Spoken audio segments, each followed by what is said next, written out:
අයිබෝවන් ඔයා ගොඩක් කුතුහලයෙන් වැඩ කරන කෙනෙක් නම් කිසිම බයක් සැකක් නැතුව ඕනෑම දෙයකට ලංවෙන ජාතිය කෙනෙක් වෙන්න ඇති. ඒකට නාඳුනන සතුනුත් අයිති. ඒත් ඔයා කොච්චර කුතුහලයෙන් හිටියත් මේ ලයිස්තුවේ ඉන්න සතුන් ළඟට නම් කිසිම වෙලාවක යන්න එපා. මොකද ඔවුන්ට පුළුවන් ඔයාව සැබෑවටම මරලා දාන්න. ඔයාට මේ සතුන්ගෙන් කෙනෙක්ව දැක්කොත් කරන්න තියෙන්නේ එකම දෙයයි. පුළුවන් තරම් වේගෙන් දුවලා උදව් ඉල්ලන්න. විශේෂයෙන්ම අංක 1 ඉන්න කෙනාගෙන් ඔයාට දුවා ගන්න පුළුවන් වුණොත් විතරක්. ඔබ මේ දකින්නේ පෝල බෙයා හෙවත් ද්‍රවීය වලහයි. වෙළඳ දැන්වීම් වල ඉන්න හුරු බොහොටි පෙනුමට රැවටෙන්න එපා. ද්‍රාවීය වලසුන් කියන්නේ ගොඩබිමේ ඉන්න ලොකුම මාංශ භක්ෂකයා. උන් ජීවත් වෙන අයිස් සහිත පරිසරයේ පැලෑටි නැති නිසා උන් තමයි වලස් කුලයේ ඉන්න දරුණුම මාංශ භක්ෂකයන්.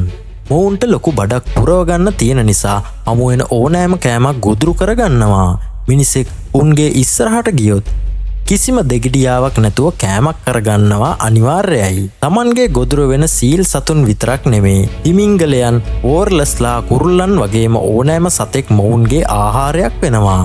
උන්ගේ එකපාරකින් මිනිසෙකුගේ ඔළුව ගලවලා විසි කරන්න පුළුවන්. කෙටියෙන් කිව්වොත් මොවුන් තමයි උතුරේ ඉන්න මහා සුදු මෝරියා. ඔබ මේ දකින්නේ කොමෝඩෝ ඩ්‍රැගන් කියන යෝධ කටුස්සාවයි.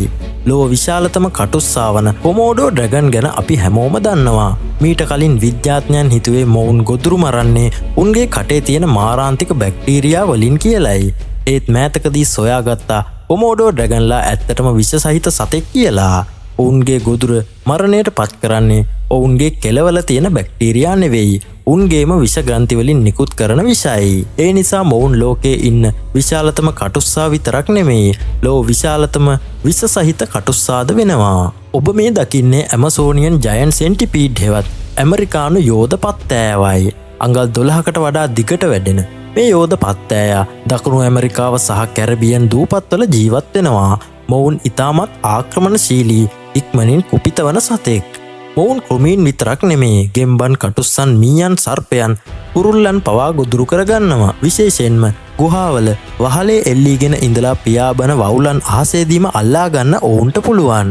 ඔවුන්ගේ විෂ කුඩා සතුන්ට මාරාන්තිකයි. මිනිසෙකුට විෂ වුණොත් මරණය නාවත් අධික වේදනාව, වේවිලීම, ඉදිමීම, උණ සහ දැඩි විජලනය ඇති වෙනවා. ඔබ මේ දකින්නේ ගොලියාත් බර්ඩ් ඊටර් කියන යෝධ මකුළුවාවයි. ගොලියාත් බර්ඩ් ඊටර් කියන්නේ බරින් වගේම ප්‍රමාණයෙන්ුත් ලෝකයේ ඉන්න විශාලතම මකුළුවයි. මේ බරපතල වැඩකාරයන්ගේ බර අවුන්ස 6කට වඩා වැඩි වෙන්න පුළුවන්. කකුල් විහිදුවාම අඟල් 11ක් විතර විශාලත් වෙනවා. අනිත් මකුළුවන් වගේම මොවුන්ටත් විශාල උදරයක් සහ කුඩා හිස කොටසක් තියෙනවා. මොවුන්ගේ විෂ දත් අඟල් 1.5ක් විතර දිගයි. විෂ තියෙනවා තමයි. ඒත් ඒ විෂ මිනිස්සුන්ට මාරාන්තික නැහැ. ඔයාට ඇලර්ජි එකක් නැත්තම් විතරයි ඒ. ඒත් ඔයා බය වෙන්න ඕනේ ඔවුන්ගේ ප්‍රමාණයටවත් විෂටවත් නෙමෙයි. ඔවුන්ගේ ඇඟේ තියෙන රෝමවලටයි. ඔවුන්ට පුළුවන් Tamanගේ උදරයේ තියෙන ඉතා කුඩා රෝම උලඟට මුදා හරින්න.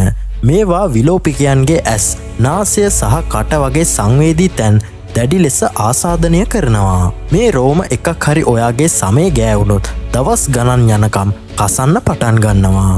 ඔබ මේ දකින්නේ ගොලියාත් ටයිගර් ෆිෂ් කියන මාළුවයි. ටයිගර් ෆිෂ් පවුලේ විශාලතම සමාජිකයා තමයි මේ ගොලියාත් ටයිගර් ෆිෂ්.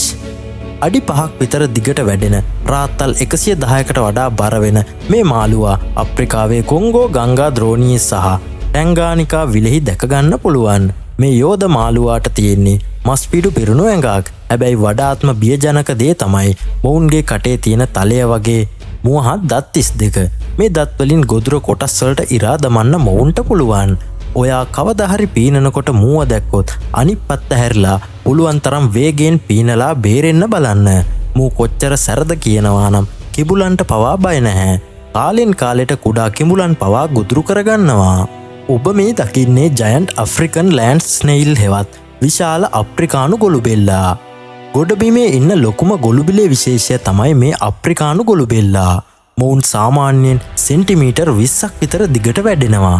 නැගෙනහිර අප්‍රිකාවේ වනාන්තරවලින් පැමිණියන් දැන් ආසියාව, කැරිබියන් සහ පැසිෆික් දූපත්වලත් ව්‍යාප්ත වෙලා තියෙනවා. දැන් ඔයා හිතනවා ඇති යකෝ ගොළුබෙල්ලෙක් මට මොනව කරන්නද කියලා. මම මොකටද ඌට බයේ දුවන්නේ කියලා. ගොඩක් රටවල් වල මොවුන් වගාවන් විනාශ කරන වසංගතයක් විදියට සැලකුවත් ඇත්තටම බය වෙන්න ඕන දේ ඒක නෙමෙයි.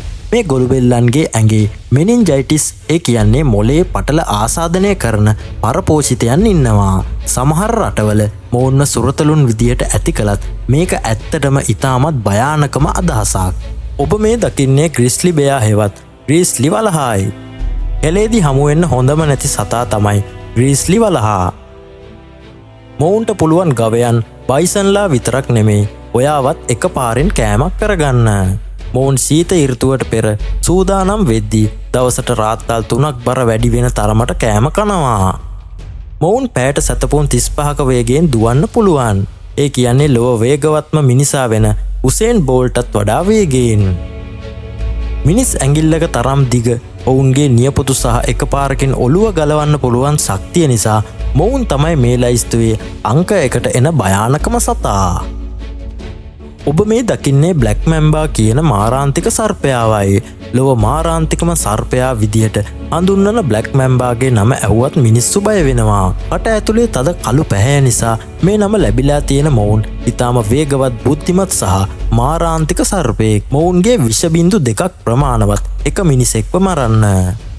උන්ගේ ඇඟෙන් 3න් එකක් අහසට උස්සගෙන ඉතා වේගයෙන් දුවන්න මොවුන්ට පුළුවන්. ප්‍රතිකාර නොකළොත් පැය 3-16ක් ඇතුළත මරණය සිද්ධ වෙන දැඩි ලෙස විෂ ශරීරගත වුණොත් විනාඩි 30ක් ඇතුළත ශ්වසන පද්ධතියම අක්‍රිය වී මිය යනවා.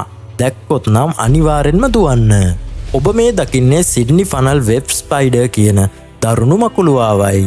ලෝකේ ඉන්න දරුණුම මකුළුවා වෙන ඕස්ට්‍රේලියානු ෆනල් වෙබ් මකුළුවාගේ විෂ මිලිග්‍රෑම් 0.2ක් ප්‍රමාණවත් මිනිසෙක්ව මරන්න. මොවුන්ගේ විෂදත් කොච්චර හයියද කියනවා නම් මිනිසුන්ගේ නියපොතු පවා විදගෙන යන්න පුළුවන්. හමුවුණොත් අනිවාර්යෙන්ම මගහැර සිටිය යුතු සතෙක්. ඔබ මේ දකින්නේ කෝන් ස්නේයිල් හෙවත් විෂ සහිත කෝන් ගොළුබෙල්ලාවයි. මොවුන්ගේ ලස්සන කටුව නිසා මෝදු වෙරළේ එකතු කරන්නත් රැවටුනාට මොවුන් මාරාන්තික ඝාතකයන්. ඔවුන්ගේ කට ඇතුලේ තියෙන කුඩා විෂ කටුවකින් මාරාන්තික විෂ විදිනවා. සමහර විශාල කෝන් ස්නේයිල්ලාගේ කටුවට පුළුවන් මිනිස් සම විතරක් නෙමේ හිමිදුම් ඇඳුම් පවා විදගෙන යන්න. මේ එක විශ්ව බිඳුවකට මිනිස්සුන් 20 දෙනෙක්ව මරන්න පුළුවන් එක විශේෂයකට කියන්නේ සිගරට් ස්නේයිල්ලා කියලයි. මොකද ඔවුන් විෂ විද්දර පස්සේ ඔයාට ඉතිරි වෙන්නේ මැරෙන්න කලින් සිගරට් එකක් බීලා ඉවර කරන්න තරම් විනාඩි කිහිපයක පුංචි වෙලාවක් විතරයි. ඔයා දන්න මේ ලයිස්තුවට නැති වෙනත් භයානක සතුන් ඉන්නවාන පල්ලෙහයින් කමෙන්ට් කරන්න. තවත් මේ වගේ වීඩියෝ බලන්න channel එක subscribe කරගෙනම යන්න.